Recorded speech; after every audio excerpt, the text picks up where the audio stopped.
Thank you very much, Isaac, and thank you very much, ladies and gentlemen. Distinguished guests, Bishop Robert, the Ionians, partners, it gives me great pleasure to speak for 3 hours and 45 minutes. Thank you very much. For 3.5 minutes to 4 minutes, so be patient and we'll get through it really quickly. For those of you who go to church on Kingsford Smith Drive, where Danny Murphy has services, and you have to drive along Kingsford Smith Drive, you'll see that you travel at 40 kilometres an hour. There are many homes there that are being refurbished. And when we were driving there last Sunday, my wife said to me, that's a beautiful home. It's so old, it must have fantastic foundations. But look, it's being modernised. It led me to reflect upon what are the foundations that have put St Leo's in the position in which it is. We were very lucky, really lucky, to have the wisdom and vision of Archbishop Dewey for his desire to have a Catholic college for gentlemen and also to form a Catholic community. There was something terribly significant about the selection of the name. Pope St Leo is one of the very few greats in popes. He was a wonderful man who controlled heresies, who encouraged Attila the Hun not to come into Rome and ruin it, to work towards the unity of churches.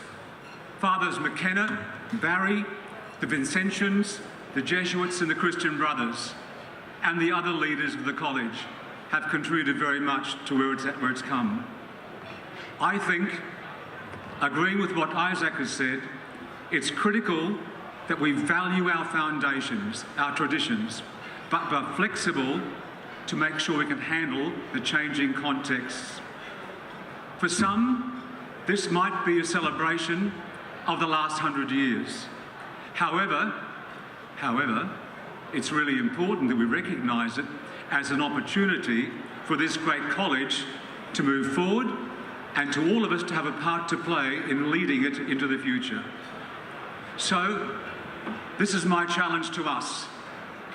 I was lucky to be in St Leo's in 1970-71 and have a sense of what the college is like, and it's my 3rd year as chair. But it's time for us now to recognise that the Leonian community, and the Leonian community is represented here tonight. Staff, residents, alumni, members of the foundation, members of the council. It's time for us to stand up for the light of our college motto.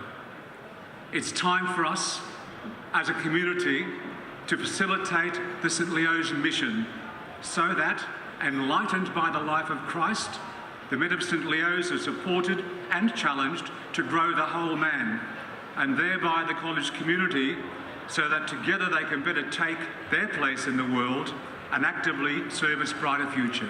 How can you help? How can you help us make sure that we are sustainable? We call for you and for us for support both within and beyond. Yes, if you have a lot of cash, money for the foundation, college foundation, but you'll be so valuable in mentoring of residents, giving career advice to residents, special expertise for the college, serving on the college council and the foundation, while providing for our residents models of how we make manifest the cornerstones of the Leonian ethos. I would like us to spend time talking about not only what we did when we were at St Leo's, but what we have done to make the world a better place because we were at St Leo's. So, I invite you to join in this challenge to ensure the mix of loyalty to our foundations and sensitivity to the ever-changing context allow us to grow and develop as a broad Catholic community.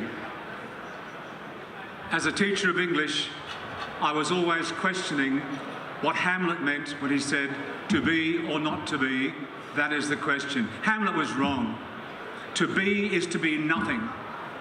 To become is something.